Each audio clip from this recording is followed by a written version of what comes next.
I'm very happy that quite a few of you managed to get away from the villages and the Easter lamps and celebrations in order to join us tonight for this lecture. So, ladies and gentlemen, dear colleagues and friends, it is a privilege to welcome you at the Netherlands Institute at Athens, also on behalf of the director of the Institute, Anne Driesbaert, who unfortunately cannot join us tonight due to absence abroad, but sends her kind regards and best wishes for a successful event.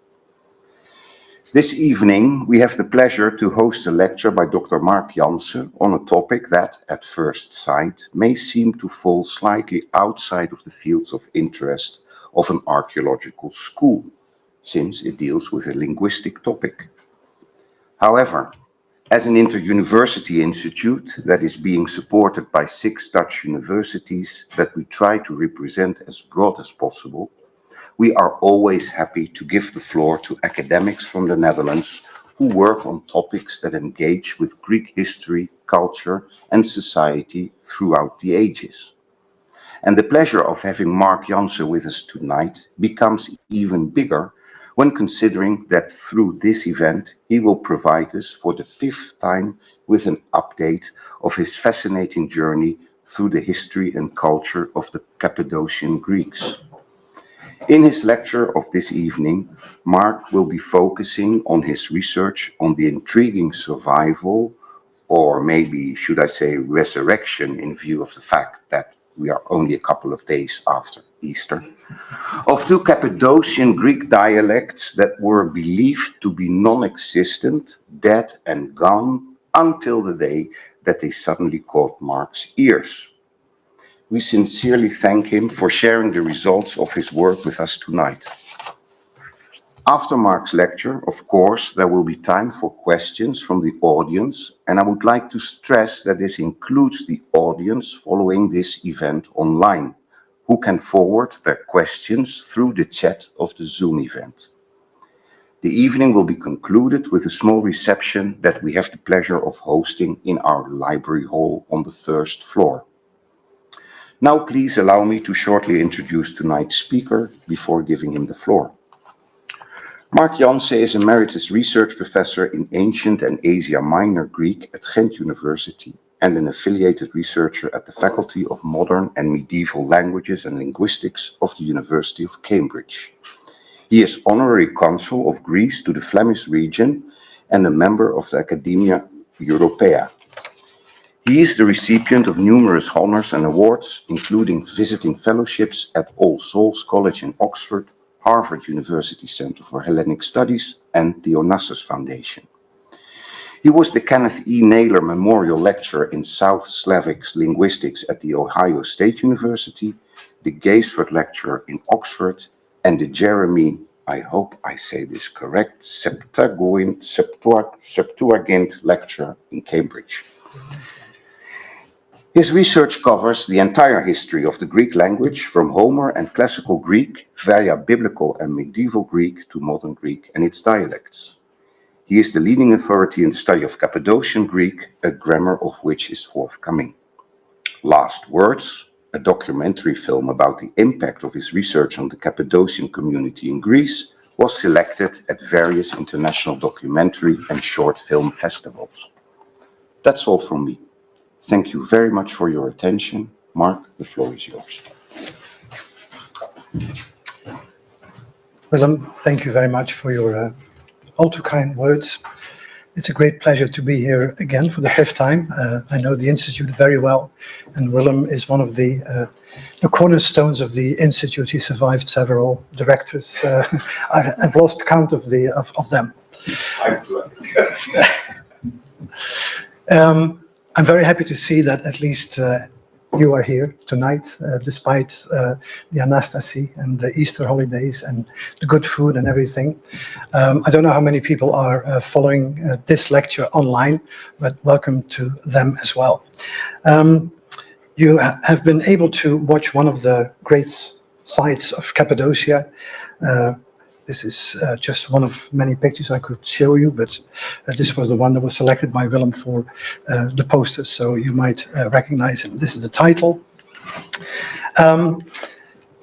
It is indeed a topic, Cappadocian Greek is a topic which has occupied my attention for very, very many years. And one of the great things about being a linguist is that the Greek language offers so many opportunities to study it in depth, not just in time, but also geographically. And Cappadocian Greek is certainly one of the most strange of the Greek dialects. There are other dialects which sound very strange in the ears of Greeks. Pontic Greek, which is the closest relative of Cappadocian, is certainly one of them. But I've been to Puglia and Calabria last year, where they also speak a very strange variety of Greek mixed with Italian, and not just Italian, but with the local South Italian dialects, which is also fascinating. There is Staconian Greek in the Peloponnese, which is a direct descendant of the dialect of Sparta. So there is plenty of interesting stuff going on in Greek linguistics and dialectology. And Willem, I like to think of myself sometimes as an archaeologist of the language, because you delve into the history, and also when you discover speakers, it feels like well, I'm not going to say Heinrich Schliemann, who digs up the mask of Agamemnon, which was not, of course, the death mask of Agamemnon, as we know, but at least he found something very precious. And finding speakers, and I see I've already changed some of the slides, discovering speakers after having been involved with Cappadocian Greek for 13 years, thinking that it was a dead language. You can imagine that that was really something like an archaeological discovery for me. So let's start with a map of Asia Minor. I still prefer the term Asia Minor. It's, of course, a Greek term. I could have chosen Anatolia. Turkey is a bit anachronistic because I will start in the 2nd millennium BCE. So let's just stick to Asia Minor. And when we talk about Asia Minor Greek, we talk obviously about Greek as spoken in Asia Minor, and more specifically about the modern varieties of Greek that are spoken in Asia Minor, because Greek has been spoken in Asia Minor for a very, very long time and in very many disguises. And this is a map that was drawn by my colleague Jo Manolescu of the Academy of Athens here, which gives you an idea of the extent of the varieties of Greek that was spoken in Asia Minor before the population exchange between Greece and Turkey in 1923, and in the case of Cappadocia, 1924. And you can see where Cappadocia is located, as if you didn't know, of course, and you see the big pink area, which is where Pontic Greek was spoken, and actually is still spoken today, because there are still speakers of Pontic Greek who converted to Islam, who live there and who continue to speak their variety of Pontic Greek up to the present day. One of my PhD students has defended a doctoral thesis which consisted of a grammar of the language spoken there, which they call Romaica.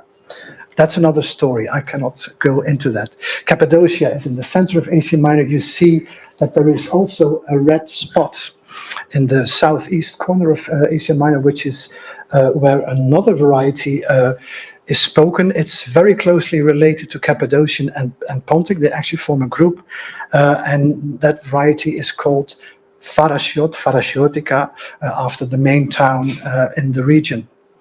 The other varieties are also interesting, but I don't have time to go into them.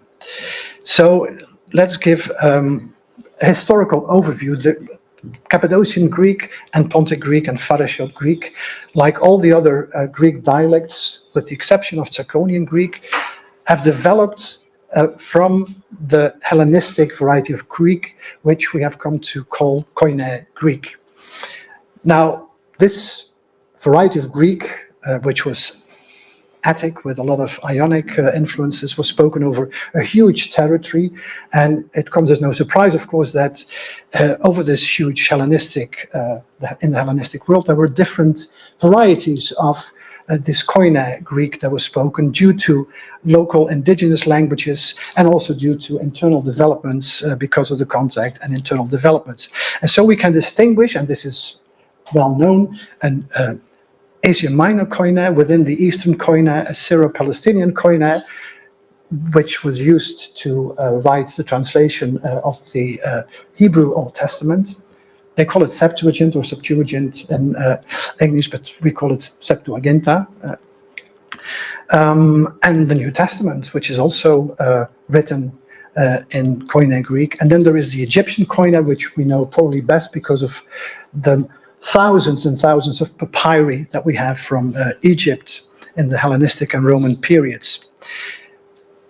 Our dialects, Pontic, Varieties, and Cappadocian, belong to the East Asia Minor group, and I refer to this as East Asia Minor Greek because they are really very different from all the other varieties spoken in Asia Minor. And just as a detail, Varieties is, according to many, and including myself, related more closely to Pontic. It's probably a colony. It was a mining colony of Pontus, but because it's so close to Cappadocia, the two have, because they have been in contact for several centuries, they also resemble to each other in certain respects. So this is why you can also include a little contact box around them. This is the map, or a map, of Asia Minor in a period, historical period, and you know that it was in the second millennium. This was actually the heartland of the Hittite Empire, and Hittite was spoken, of course, at some point, but at a later stage it became more like an administrative language, and Luwian was the spoken variety which was used in the, let's say, in the late Bronze Age, not just in this particular territory, but also extending all the way to the west of Asia Minor. I'm telling you this because I believe that when people refer to the ancient language of Cappadocia that continued to be spoken as late as the 4th century of our era, that this is probably a later development of Luwian. We don't have any historical records, but there are some archaeological records, I kid you not. And it can only be a variety of Luwian that must have survived until the 4th century BCE. And this is important because it also explains why Cappadocian Greek, when Greek was spoken in Cappadocia already in the post-classical period, was characterized as a very strange variety of Greek, very likely because of the influence of the indigenous language that had an impact on the speakers and the way they pronounced the Greek. They were very renowned for that. The Greeks had, of course, contact with Asia Minor already in the late Bronze Age, or in the Bronze Age. We know this from mythological accounts of Jason and the Argonauts, who sailed across the Black Sea all the way to Colchis in what is now Georgia, and of course the Trojan War, which is Troy, is also located in Asia Minor, so they had contacts. The archaeological record also shows, well, I'm trying to please you by adding as much archaeological evidence into this presentation as I can, but it is really well known that Miletus was, at the end of the late Bronze Age, was a Mycenaean stronghold.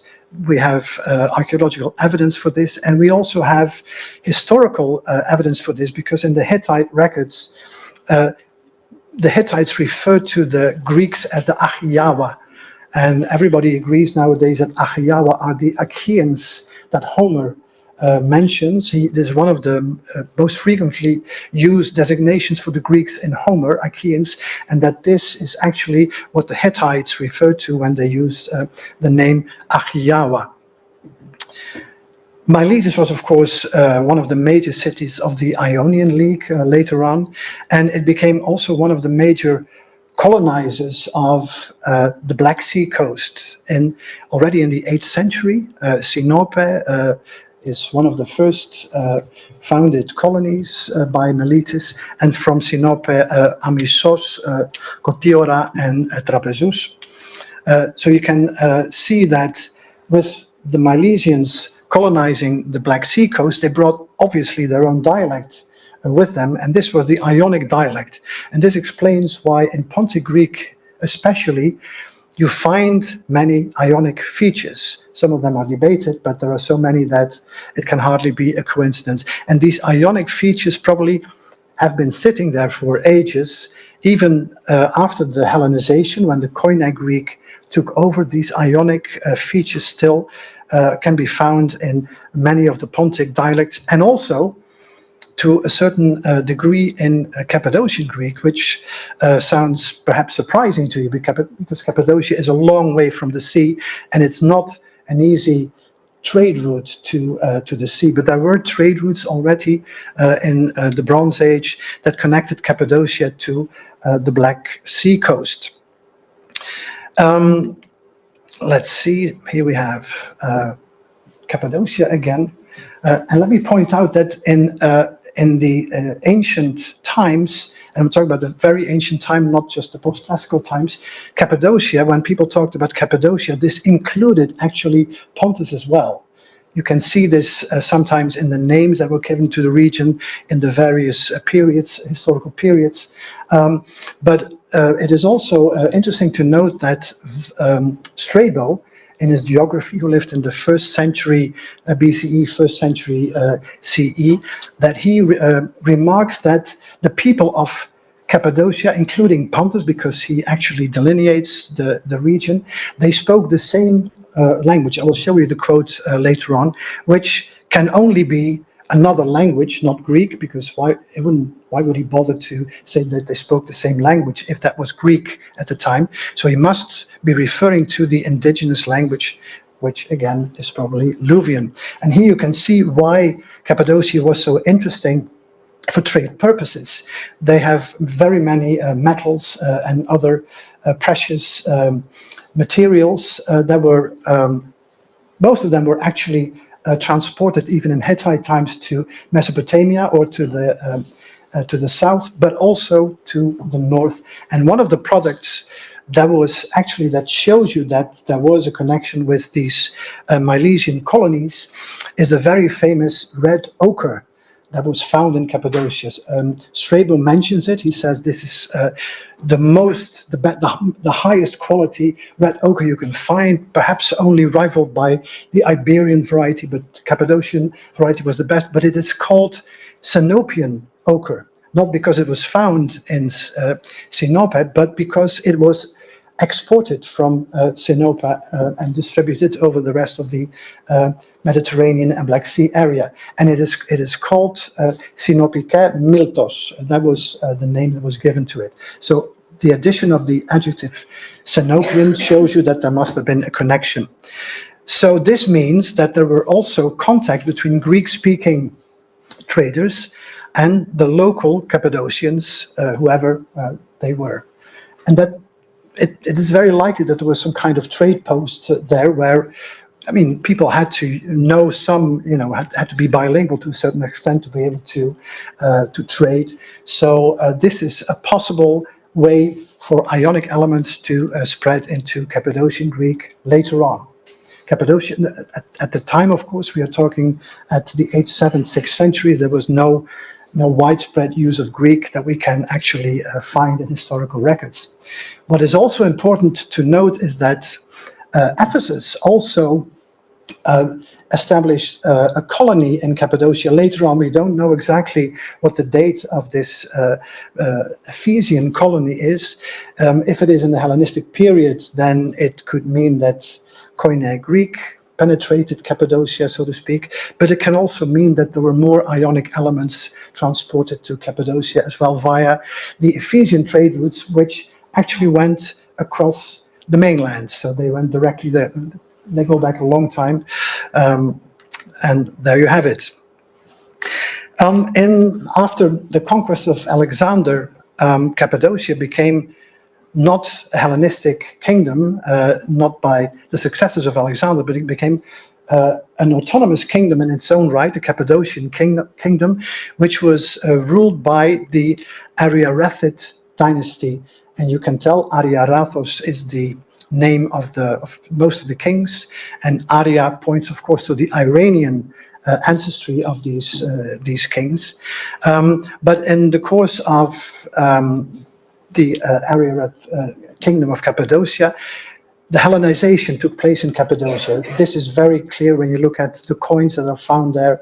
At some point, you find Greek inscriptions on the coins, which is clearly a sign that the Hellenization took place at least in the higher circles. When we talk about the Hellenization of the ancient Near East and the Middle East, etc., we have to take into account that this was a process that took a very long time before it reached the common people. It first established itself in the court and in the higher levels of society, and then gradually spread over the countryside. This is the explanation why the indigenous language of Cappadocia continued to be spoken for such a long time, and I'll give you the evidence we have for that.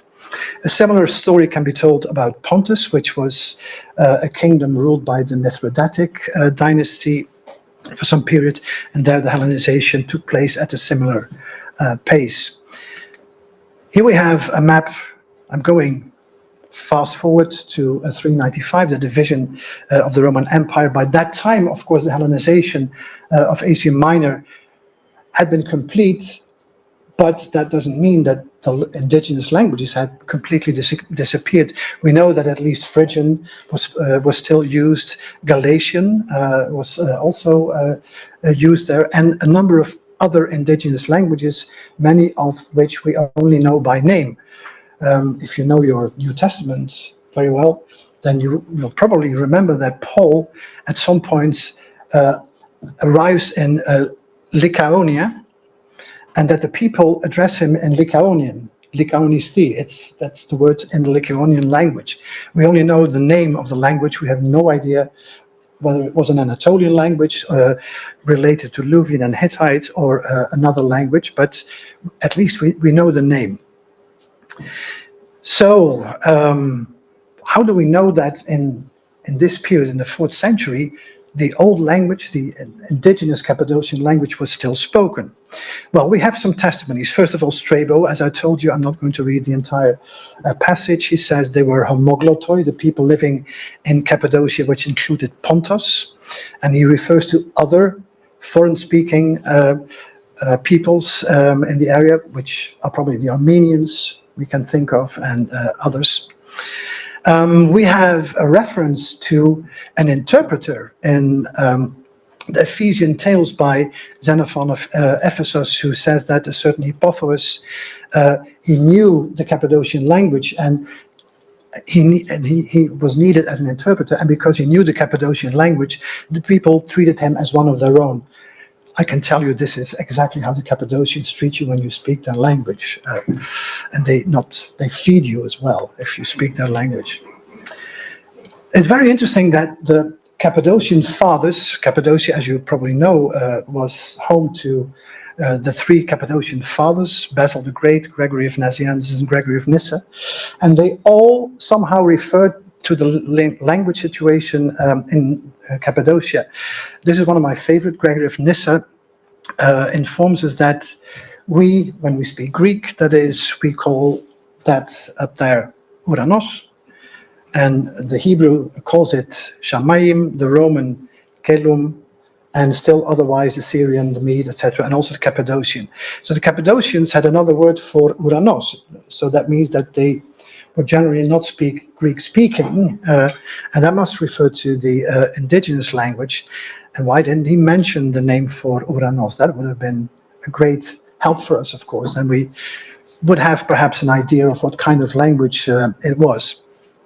Another detail, and I've told this before in a previous talk I gave here, but I have to tell you, the editor of the Patrologia Graeca, the great collection of patristic works in Greek, was a Frenchman, Migne. And if you look, let's start by looking at the Latin word. The Latin word for heaven is caelum. It's already pronounced caelum in the 4th century, which is, of course, the normal evolution of the Latin language. But Migne prints the accent at the final syllable because he's a Frenchman. Yeah. And he would, of course, pronounce it kelum, right? And he does the same with the Hebrew words. It's not shamayim, it's shamayim in Hebrew. Uranos, that would be, ideal because uranos is, of course, the same, whether you pronounce it the French way or the Greek way. So yes, well, that's a tiny little correction to Migne. A very famous Cappadocian was Apollonius of Tyana. Tyana, by the way, if you think it's a Greek name, it's a name that we find in Hittite texts. It's a Hittite name, Tuana, but it was, of course, a very famous Cappadocian city. And Apollonius, of whom we have a very long biography, is said, first of all, that he wrote a great work on sacrifices, and that he wrote it in his own language. So he wrote it, first of all, in the Cappadocian language, and that it was very difficult to translate it because he was such a master of language. Actually, Apollonius says of himself that he spoke every language spoken in the world as we know then at the time, and that he was even able to converse with animals. Right. Okay. What we also know is that Apollonius, when he did speak Greek, that he had a very, very clear accent. And actually, it is said that his accent was not corrupted, his pronunciation was not corrupted by his people. So the Cappadocians, when they did speak Greek, and they must have spoken Greek around this time, that they had a horrible accent. Barbarophonos is the Greek word for it. They spoke Greek with a barbarian accent. Gregory of Nazianzus, one of the other Cappadocian fathers, who, by the way, wrote in a kind of, etacistic Greek, so he knew his Greek perfectly well, but when he pronounced it, he obviously had this accent, this Cappadocian accent, because he says, and these are the words which Gregory uses of himself when he is in Constantinople, and he says, you probably think that I'm not well educated, and that in your ears I sound to have a very harsh and peasant-like accent. I was born in the south of the Netherlands, and some people have accused me of having this kind of peasant accent. It was different from Gregory's, of course, but the idea that when people have a strong accent, you compare it to peasants is interesting because it gives you also an idea that it is especially in the countryside where this accent must have survived the longest. There is an epigram written by or attributed to Lucian, which says that it was easier to find white raven or winged turtles than a decent Cappadocian orator. So they had. He doesn't say whether this had to do with the accent or with the way they were actually, delivering their speeches. But we have a description by Philostratus of one Cappadocian orator, and he would deliver his speeches with this very with a very heavy, thick accent that is so typical of the Cappadocians. And this is very interesting. He gives one linguistic feature that defines Cappadocian Greek, because now we are talking about Cappadocian Greek. Xungruon menta xymphona. So he made his consonants collide. What does that mean? It means when linguists talk about this phenomenon, we call it syncope. It means that an unstressed vowel is deleted in the middle of a word, and as a result, the consonants clash together. On my way to the institute, I saw a jewelry shop, and it said literally jewelry, Jawlry. So the E was syncopated, as we would say, jewelry. But family, camera, these are syncopated words. I promise you I would give you some ancient Greek. Those of you who know their Homer very well, we know it from Homer. The third person singular indicative aorist of the verb to come, eluton, in Homeric Greek became alton in Ionic Attic Greek. So the u, which was still pronounced u, in Homer's day is syncopated. Essetai, the future indicative third person singular, becomes estai. And in Homer, if you read the story of the Cyclops, typote, what the hell, what on earth, becomes typte. So there you see another example of syncope in ancient Greek. In modern Greek, you also find it, especially with the imperative, aorist imperative in the plural. Hrapsete becomes hrapste, kopste, etc. Parteto, etc. Thelis is another example. Thelis, thels, thes. And those muto, thos muto, etc. Parto. These are examples of syncope as well. And those of you who know Northern Greek or have traveled in the north, you know that they also have a peculiar way, or an interesting way, should I say, of speaking Greek. Among many interesting phenomena in Northern Greek is the syncope, and also apocope at the end of the word. So koluri becomes klur, psychothike, skotke, and Thessaloniki, Thessaloniki. This is not syncope, but it's apocope at the end, the unstressed E. And also, and this is a phenomenon that I want you to remember for the rest of the talk, Thessaloniki becoming Thessalonik, with the unstressed E becoming E and unstressed O becoming U, which is typical of some of the Northern Greek dialects. This is a phenomenon we also find in one of my dialects. Linguists call it vowel raising, because O, U, and E, you raise your tongue a little bit, so you raise the vowel space in your mouth. Okay, let's skip a few centuries. Manzikert, 1071, the defeat of the Byzantine army by the Seljuk Turks and the foundation of the Sultanate of Rum, Rum being the Turkish or Persian word for the Romei, as the Byzantines call themselves. And this, of course, meant that when there was earlier on a Hellenization process going on in the area, that now there was a Turkicization progress, starting with the Seljuks and, of course, continuing with the Ottomans. And this had a huge impact on Cappadocian Greek, also on Pontic Greek, a little less so on Farashot Greek. And this has to do with the presence of Turkish-speaking people, of course, in the villages where the Greek language continued to be spoken. We know that the impact was very serious because we have this document from 1437 where you can read that Orthodox Christians in the church, where they would read the Gospels and sing the Psalms, and the epistles, by the way, would also be read in Koine Greek, in the original Greek language, but that the people in church in many of these villages couldn't understand what the Greek meant, and so they explained it in their speeches in Turkish. And it also said that they could only say, the gospel, read the Gospels and the epistles and sing the Psalms in Greek, but that all the rest they had to say it in Turkish. They also wore, by the way, the vestimenta infidelium, the clothes of the infidels, so they weren't even wearing the Orthodox clothes that you would expect. This is an example of a Turkish translation of the Old and the New Testament.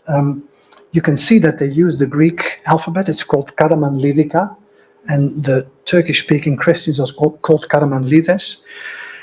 And you can see that there is some Greek in it, Talia ve Nea Diathiki, so old and ve is Turkish, and then Nea Diathiki is Greek.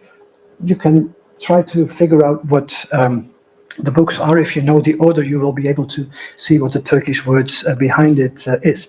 This is a printed edition from the 19th century, and as in the case of the Septuagint, when the Septuagint the translation of the Hebrew Bible in Greek was actually a major event, if you come to think of it, because the Old Testament was, of course, the Word of God, and Word of God was Hebrew. So to be allowed to translate the Word of God into another language and risking to misinterpret what the original intention was, it had to be sanctioned. The Septuagint had to be sanctioned, the translation. It's a story that was transmitted in the letter of Aristeas. But in the case of the Turkish translations, we do not have one sanctioned translation. But we do know that in the 19th century, 18th century perhaps already, that the use of the Karamanlidika Bible was not only supported by the patriarch in Constantinople, but it was actually also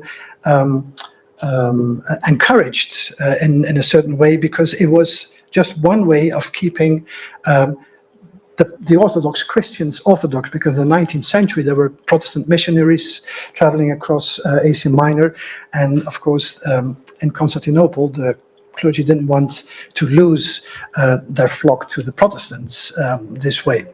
I think this one is from the missionaries. This one. This is, yeah, and so this is probably one of the widely used, yeah. I'm not an expert, of course, and you are, but this is, why I mentioned this is also because in the two villages where the dialect was spoken, that are still spoken today, Axos and Misti, we know from witnesses that in church, when they read the gospel in Koine Greek, that they read also a Karamanlidika translation. That must be in the late 19th, early 20th century, which means that they didn't translate it in Cappadocian Greek.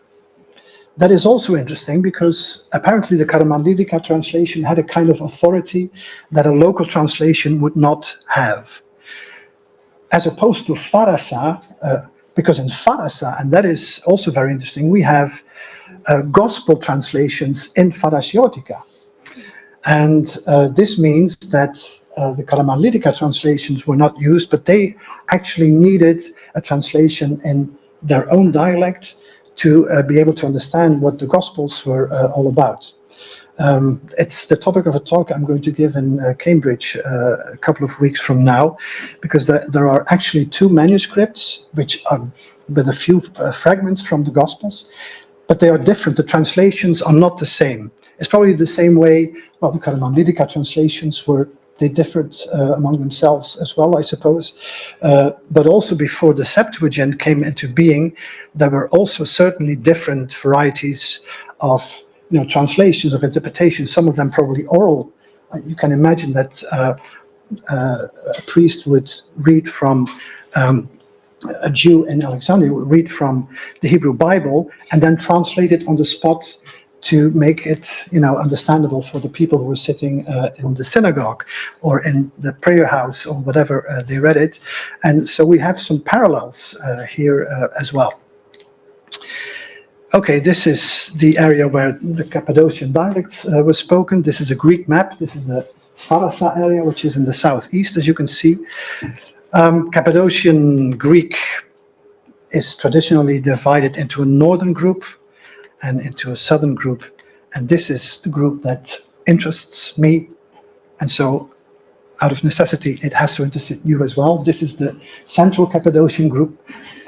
In the west, you see Akso, and, well, in the center, you see Misti, with a colony, if we may call it a colony, a little village, which was founded by Mistiotes Tsarikli, and another one, Dila, which is, if you can see, let me see if I can use the pointer. Dila is north of Limna. Limna is a colony of Akso.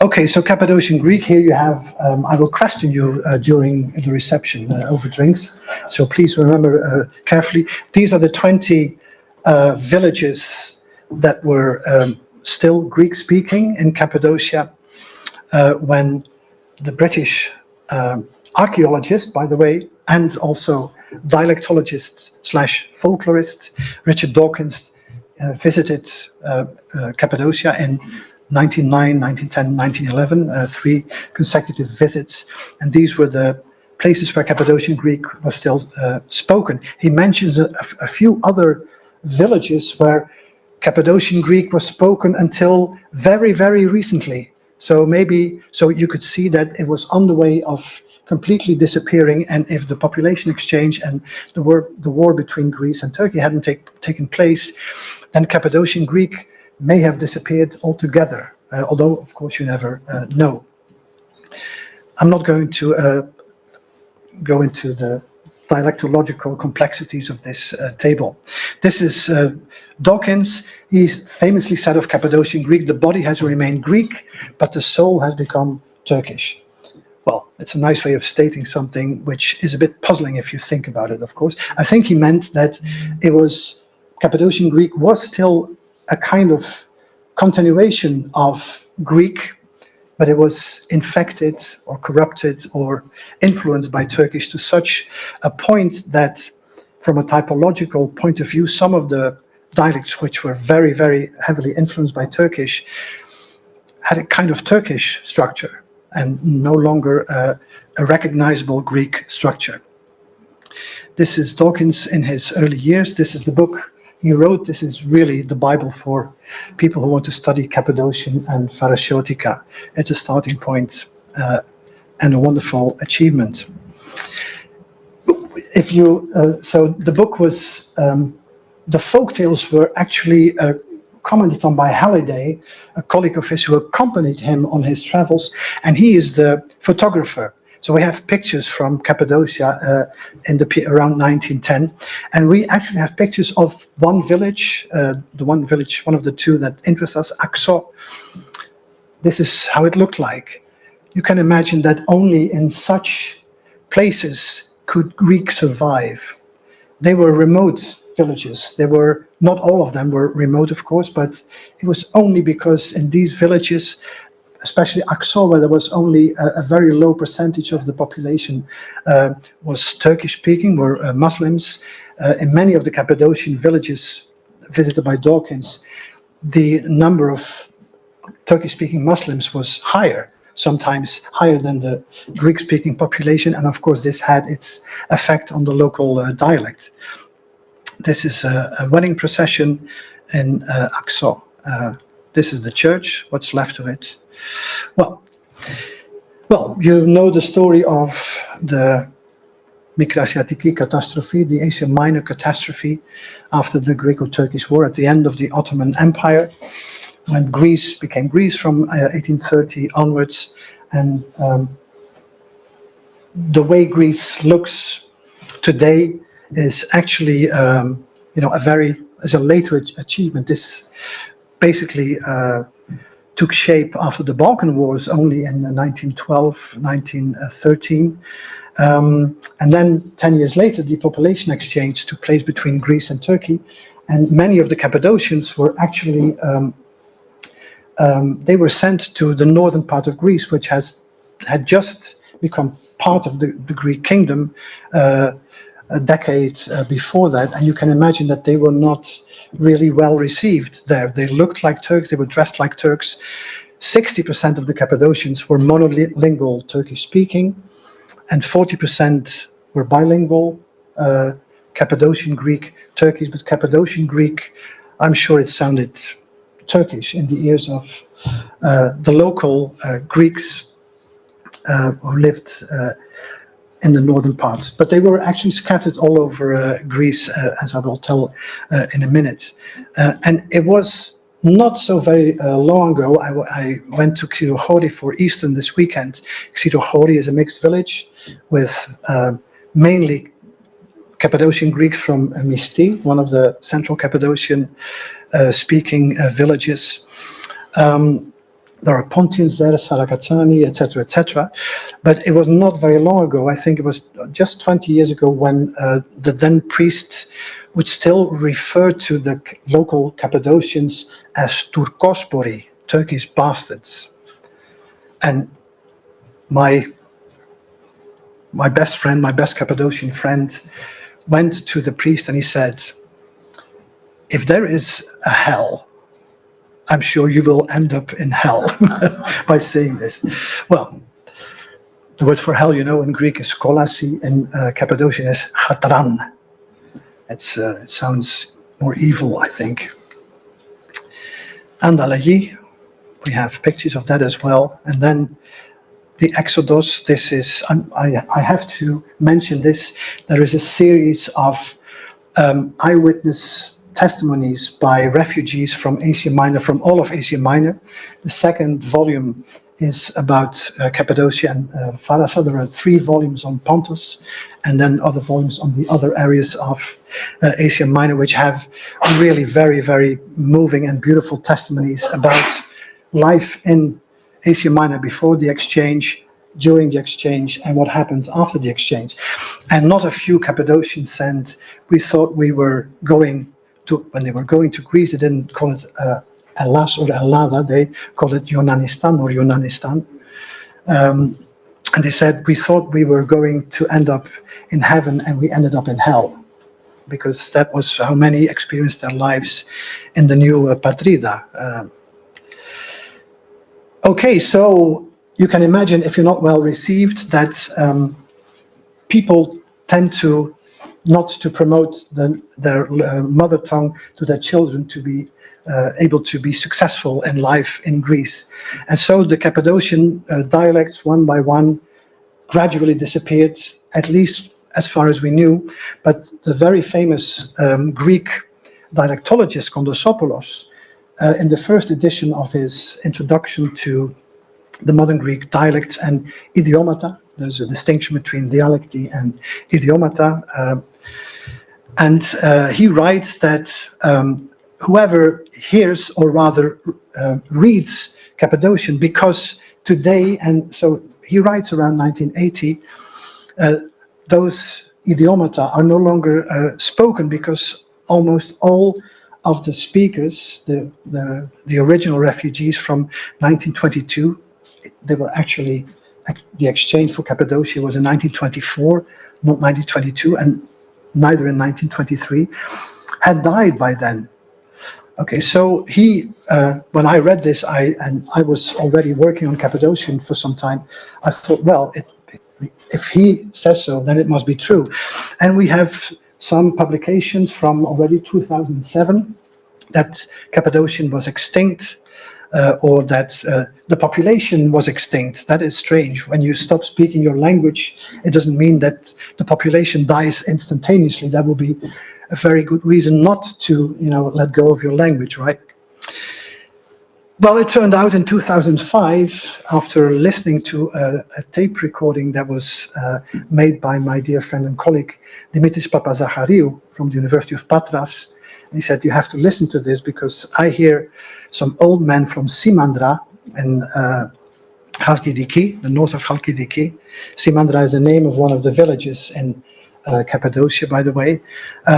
They speak Greek, and among themselves, when he was doing the interview, they spoke Turkish, which Dimitris didn't understand, and he felt a bit uncomfortable because they were laughing a lot when they were speaking Turkish. So we were probably making fun of him at the same time. And he insisted, he said, could you say something in your own, in the mother tongue, in the old language, as they would call it. And then one of the men indeed said something which he couldn't understand, and I listened to it and I could understand, because I just finished my grammar. So, and we booked our tickets. I booked my tickets. He was already in Greece, of course. And we came to Greece, and eventually, after a long search, we found actually not one, but many speakers of one dialect, Misiotika, from the village of Misti. And Misiotika turned out to be spoken in 3 villages. The first, oh, sorry, this is going too fast. There are 2 villages in the north included in one circle. That's why I was confused. So we first went to Larissa. There is a village called Mandra Larissas, which is a mixed village, but the people still speak Misiotika. In the north, you have Xirohori, which I just mentioned. And there is another village which belongs to the district of Kilkis called Neayuneri, where everybody came from Misti. And so Misiotika is still spoken there to a large extent. Among themselves, people speak the dialect. At the beginning, when I visited, I could not hear it, because people just refused to speak it to me, because, well, I don't look like one of them for some strange reason. And so they automatically switched to Greek, which is a problem, because if you want to record a dialect in the original authentic state, you want the speakers to speak the dialect and not switch to modern Greek to show you that they can speak modern Greek. It's a very common phenomenon in dialectology. It's not just peculiar to Cappadocian Greek. To give you just one example, because I need to go a little bit quicker. the parents of Lazarus, my best friend, who I visited this weekend, his mother would eventually speak Misiotika with me. Well, in as much as I could speak it, but she just, when I asked her something, she would reply in Misiotika. The father would always reply in Greek. And then his wife died, and the next time I visited the village, he started speaking Misiotika to me, and I was really touched by that, because it shows you how emotional this all is. I have a story of Misiotis who have ended up in Australia, in Melbourne, and I got an email from a woman from Melbourne who had seen the documentary and told me about her grandfather who had, after the exchange, ended up in Greek, was very unhappy and emigrated to Australia, where he refused to speak Misiotika Cappadocian, and also to speak about Cappadocia in general. It must have been very traumatic. And then at the end, he suffered from Alzheimer's disease, and he started speaking, as he was losing control of his English and his Greek, he started speaking Cappadocian Greek. And I still, I can still feel it when I read this message, because it really shows you how traumatic the whole experience must have been for the Cappadocians. So this is Misiotika. As you can see, they are very much alive. This is Lazarus, by the way, at the left. This is another, unfortunately, the best speakers are the Yayades, who have all died by now, because they were first generation. And so you can imagine that's a long time since the exchange. This is my favorite, Kaka Depika. Kaka is Yaya Misiotika. She was one of the very best speakers you can imagine. Then, at some point, the Cappadocians have an annual festival, which is called Ravustima. You saw it on one of the slides. Ravustima is a Turkish loanword, which means meeting. They usually translate it as andamoma or something like that. So it's a Turkish word, and it's the name of an annual festival where thousands of Cappadocians meet each year. And I go there since 2006, and I always say a few words at first Misiotika, and then I added a number of other dialects, because you never know if there are other dialect speakers in the audience. And then at some point I was introduced to people who said that they were from Axo, from the neighboring village. And I at the time didn't have time or perhaps energy to visit the village, because there is a village called Axos Pelas near Janse.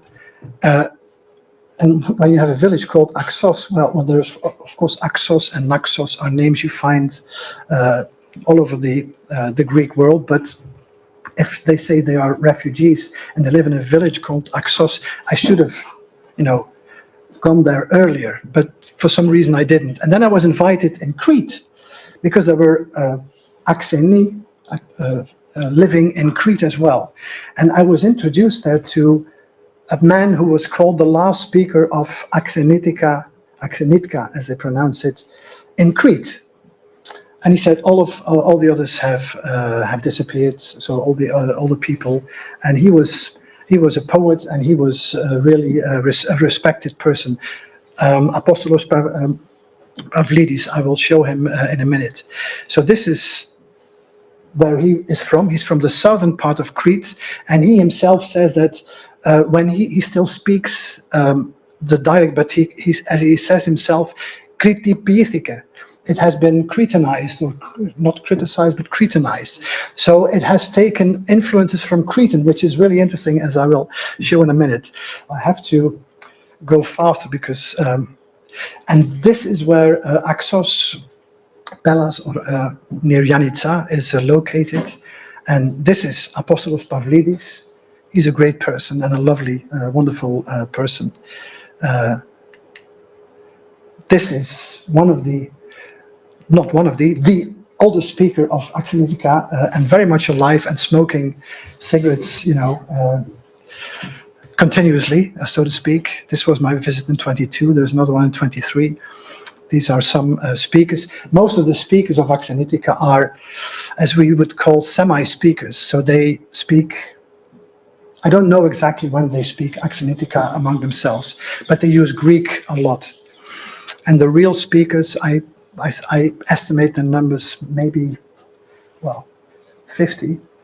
I'm not sure. Misiotika are probably around 2,000, but many of them are also semi-speakers, which means that they use Greek most of the time, but they can still use Misiotika on certain occasions, and especially to discuss certain topics. Now, what are the differences? One of the main differences is what we call vowel raising. You know, Thessaloniki, Thessalonique, and palatalization. In Greek, it's called tsitakismos, which means that the velar sounds k and ch, and the palatal k and ch, when they are followed by an e and sometimes also by an ed, they become palatalized. So ke in Axenitika is chi in Misiotika. So it sounds very different, but it's just a sound change. It doesn't very much affect the grammar, because the grammar of the two dialects is very, very similar, which is why they're grouped together. And Pavlidis pronounces it che, because he was born in the south of Crete, where they also have tsitakismos. So he applies it, and now it looks more like Misiotika, but that is only because this is the Cretan variety of Axenitika. That's really interesting. To give you an example, the blue ones are the differences. The verb kime means to be. It means to lie, originally in Greek, but it's come to be used as the verb of to be. And you see kime becomes chimi. So ch is the tsitakismos, the palatalization, and the e becomes I, chi, si, chiti, etc., etc. This is the imperfect. Now, I'm just showing you this. Look at it, how strange it looks if you listen to a recording. Sometimes I have no idea what they were talking about. So I needed my Cappadocian informants to transcribe the recording, so at least I could see where one word ended and another word began. And also, by looking at the translation, I could make sense of the Cappadocian. It is difficult because they transcribe it in Greek, and the Greek alphabet is not very good to reproduce Cappadocian. As you can see, you have to, use all kinds of diacritics to mark all these sounds. But look at it. Kyotonme, I was, becomes chodumi, and they pronounce it more often chodumi and much more often chomi. So, well, when I first heard one of those forms, I thought, what? Tipte, what is this here? But very fascinating. Here you can see how they drop the unsatz vowels. Sikono becomes shkono. Shkonune, sikonune becomes shkonne, with a double pronunciation. And then in Misiotika, it's with the vowel raising. Here you have an example. This is instead of sikothike, which is the late Byzantine, modern Greek ending of the passive aorist, right? With the kappa. You see there. In Cappadocian Greek, they use a very archaic, which is like the earlier medieval Greek form. Shkochen, they don't pronounce in these dialects, they don't pronounce the th and the. They can pronounce it, probably, or likely because of influence from Turkish, or maybe an internal development. They don't have ths and thus. So they don't say then, they say then. In these dialects, and instead of shkothen, they say shkochen, and shkoin in Misiotika. There's very little left of sikothen, right? I mean, it's really difficult. And I gave you the Northern Greek variety to show you how that it's not just in Cappadocia that we find these peculiar. This is a very archaic formation of the imperfect. So instead of elera, they say leishka with an ishk suffix. You find ishk suffixes in present forms in Greek, but here it's used in the imperfect very productively. Pero, perniska, fero, ferishka, etc., etc. And there are many theories, not very many. One possible theory is that this is an Ionic form, because in Homer and Herodotus you have these iterative forms in ska, if you remember your Homeric and Herodotean grammar very well. So this is perhaps a remnant, although in Pontic you only find it in a few marginal dialects. You would expect it to be current in Pontic as well, but that's not the case. And this is an example of, if you look at the variation, so if you do field work, you know what the original form is, and then you hear people using all kinds of forms because they've been speaking Greek for a long time. So you have Vershka, which is the syncopated form. You have Vernishka with an N, which is the modern Greek stem, not the Cappadocian stem. And a lot of times it's Efera, which is like a modern form, right? Similarly, in Misiotika, stop it. You have Verishka. This is the pronunciation of the very old generation. Kakadepika would say Verishka. The modern generation would say Veriska or Verixa. So with the metathesis of the S and the Verixa is more common nowadays. My favorite verb. It has a medieval inflection, arapo, arapana, arapo, rapana in Misiotika, and the aorist, you have syncope, arapsa, rapsa, etc. Rapsa, if I would say to any of the ladies in the room, rapsasi, would you take it as a compliment? You say, what is it? What is it? It means sarapo, right? I mean, it's. This is the other contract forms, and it's a different inflection, but also medieval. Lalcha, aorist, I said, well, if I say it. There was a man who told a joke in Alexandroupoli, and he was asked to tell it in Misiotika, which they call Karamanlitika in Alexandroupoli, which is a mistake, of course, but sometimes they use this term to refer to the Misiotika dialect. And it's a very silly joke, but it's very interesting linguistically. So he said that the man was actually called Tonphonaxan, which is Greek, right? Tonphonaxan. And then later on, and they say, you have to say it in Misiotika. And then by doing so, he said, I can't speak Misiotika. And as he says it, he starts speaking Misiotika because he doesn't realize that it was triggered. And so he said, Bahorchendu, which is Tonphonaxe. But this is a Turkish verb. And this is not a Greek verb. As you might have guessed, the strange diacritic is a kind of orthography devised by another good friend of mine. And then at some point he said, Jai me vreestit. I forgot the hook on top of the S. It's Jai me vreestit. Why did you call me? Why did you shout at me? So that's another form, but this is a Greek form, but this is a medieval Greek form, which you don't find anymore in Greek, from vrechome, which is still common in Cappadocia. Much of the vocabulary is older, is medieval Greek or still older. And he uses the three forms in one very short and very silly joke. So this is the verbs, and here you can see the translations, and this is where they all come from. It's just a very good sample. Variation, the name of God, can you believe it? They cannot, well, sorry, this is not very nice for me to say. I don't mean it that way, of course. But theos, because they don't have the th anymore, you hear theos, hieros, hioros in Misiotika. Theos, that's coming from Axenitika speakers who live in Greek, of course. That's an entirely Greek pronunciation. But sometimes theos, the r could be Axenitika.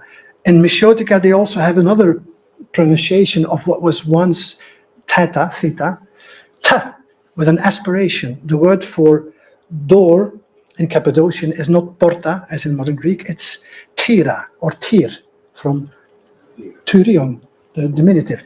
And they pronounce it with an aspiration. The aspiration is taken by some Cappadocians as, we speak ancient Greek, because it was Tyra, of course, in ancient Greek. No, it's not. That's not the explanation. It's an internal development, and the aspiration is a Turkish phenomenon in Central Anatolia, where you find it in very many Turkish words which start with a t or a k, and they are aspirated, and they still have the aspiration. But they also do it in Greek words. So the interrogative pronoun is pios in modern Greek. In Cappadocian, it's tis, not tis, tis. Very strong aspiration. It wasn't there in ancient Greek. It wasn't written with theta, of course, but you can hear the aspiration, and you can actually also measure it by phonetic instruments. And then I'm almost there, Willem. Just to show you how mixed the vocabulary is. This is the vocabulary of kinship is particularly interesting, because you find inherited Greek words, you find borrowed Turkish words, which in itself is not very uncommon in Flemish dialects. The word for uncle is nonkel, which was taken from French, because the Dutch we say oom, right? So that it's not uncommon to borrow kinship terms, but look at these ones. So theos in modern Greek, or thea, is theos with the aspirated T again, but that's if your uncle is on the mother's side. If he's from the father's side, you call him luva. In Axenitika and Misiotika, I have no idea where luva comes from which language. It's not Turkish, certainly not, but I don't know, it's not Armenian, it's no idea. But the mother's brother in Misiotika they pronounce it day. That's Turkish. Dayil is Turkish, and in the local dialects it's pronounced day, or something like that, and that explains the. But when I first did daim, what is that? What is a day? Well, you have to explain it. Tja, in Axenitika, but in Misiotika, on the mother's side, the aunt on the mother's side is ija. Now, I think that is a Turkish word. Ece or ije is a kinship term which refers to elderly family members. In general, it is used in Cappadocia to refer to a female member of the family which is older. It's a kind of term of respect, a kind of honorific term. But in Misiotika, it's become the term to refer to the aunt on your mother's side. And this is the final example, the word for children, also interesting. Little children, fshach, fshacha, plural, in both languages. These are the little ones. It's an old Anatolian Turkish adjective, meaning little. Then you have a word which is used, you can use it for any collective reference to children. In other Cappadocian dialects, it's kulak. And in Axenitika, with the syncope, it becomes klak, klakja. Okay? In Misiotika, you will have learned Misiotika by now, it's klach, klacha, right? I'm going to test your knowledge. But they also have the inherited Greek words, not pedi, because the is no longer used. It's peyi or pei. The plural is very strange in Axenitika, bedja. And in Misiotika, the y is disappeared. It's peyi, peya. Okay, are you ready? This is the test. You get one free drink if you can translate this text. Okay, I'll read it to you. This is in the orthography that was designed by a very dear friend of mine. I think it's very complicated, but if you listen, you may be able to make sense of it. This is a text, by the way, I made up myself. I had it checked, and it was sanctified by, by the Cappadocians themselves. Ishi temer do glossa gelajevis tumu. O roda Misiotika denda gelajevu kala. Ama angleizu da ličku. Hera mainuda. Da kakais chidanechis itura apula kala gelajevunda.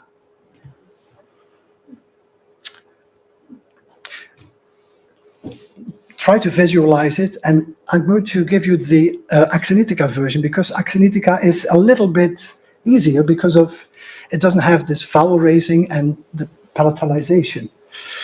Okay?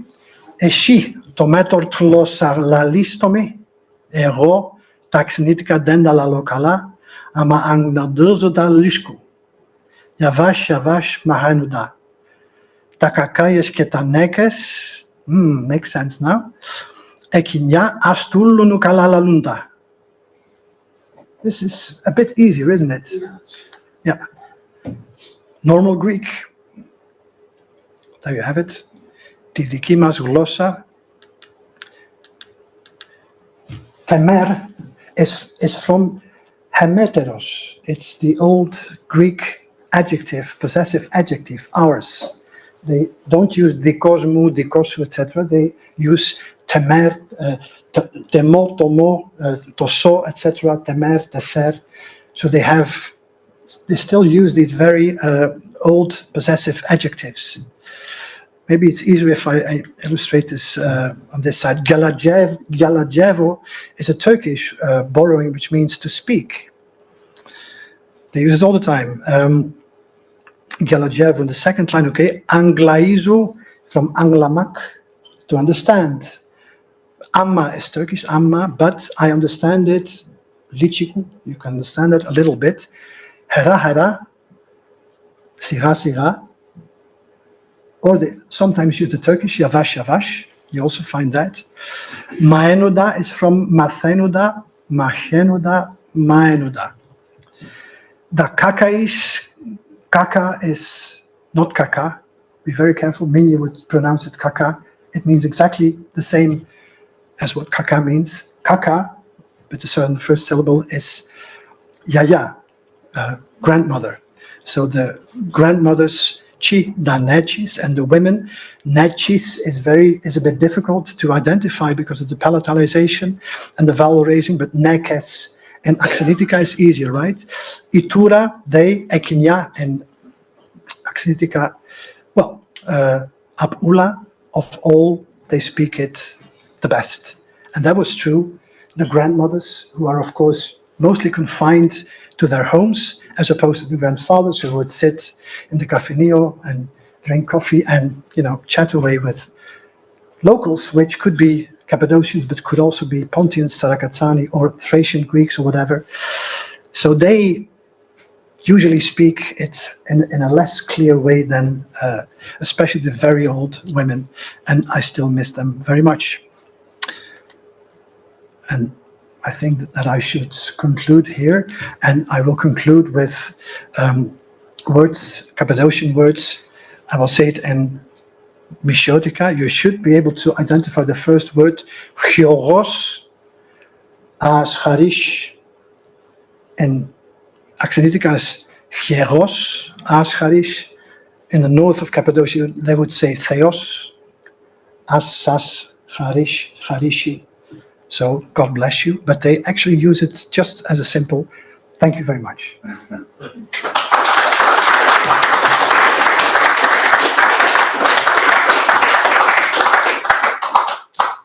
Thank you very much, Mark, for this wonderful expose. Long. Beautiful. Never mind, it was so interesting that I don't think anybody was bored or whatever, and I'm actually even sure that there are quite some questions that you would like to put forward to Mark. So please feel free to make your questions, ask your questions, make comments or remarks. Or alternatively, you can ask me later on. Also during the reception, if you're very thirsty, but maybe there's someone who would like to ask a question, maybe online. There is a question. Yes, there is a question online. Yeah. Who's got a winner?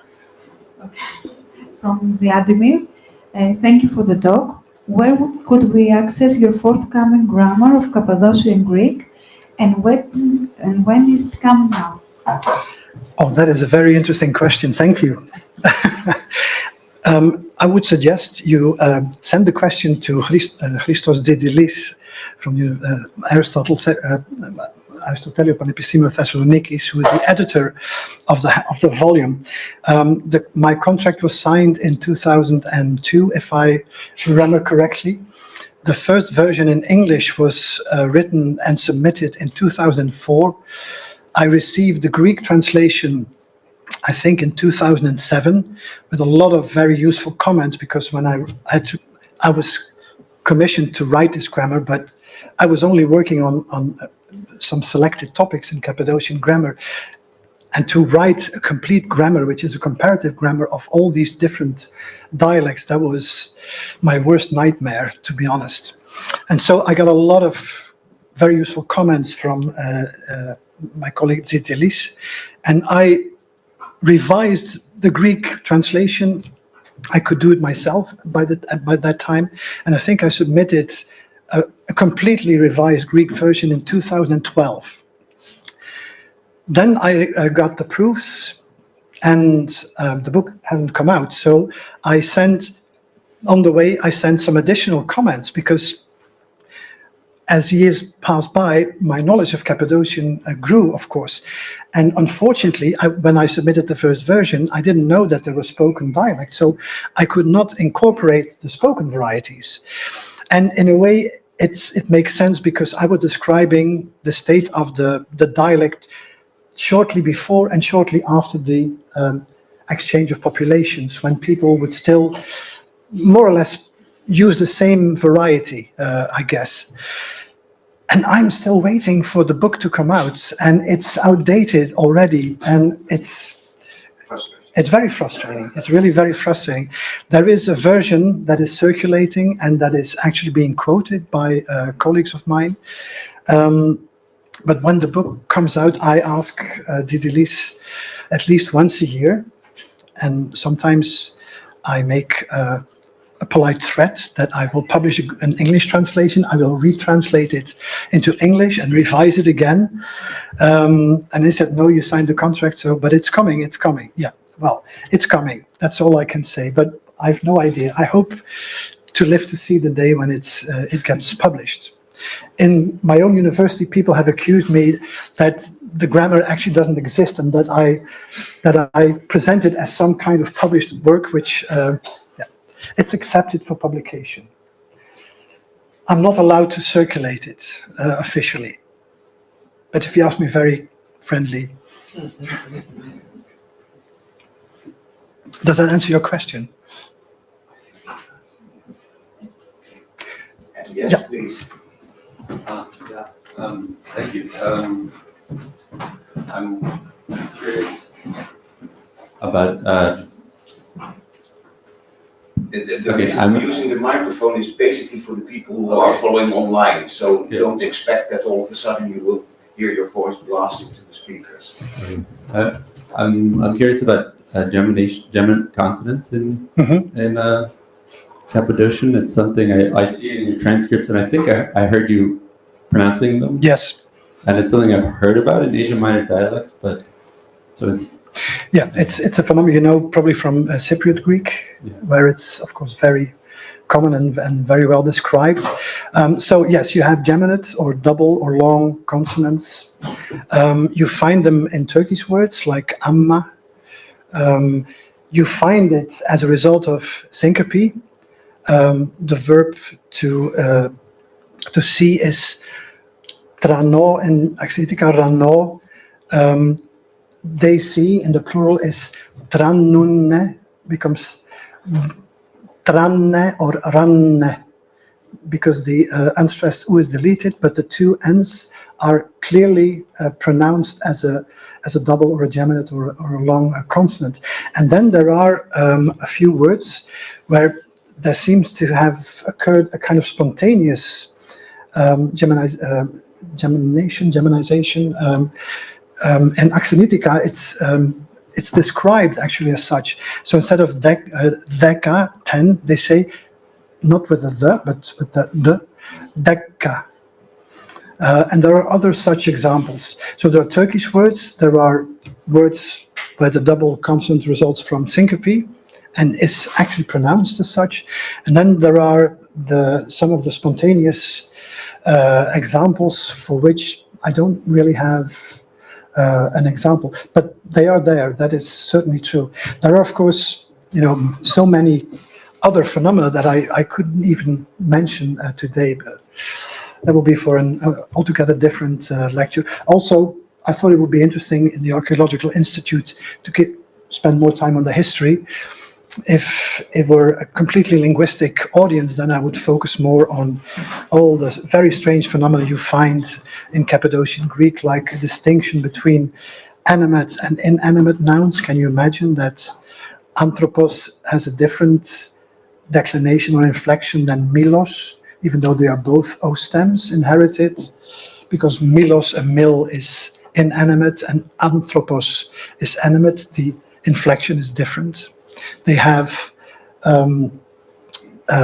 a different form in the accusative for a definite object and an indefinite object. Also, this is a Turkish phenomenon.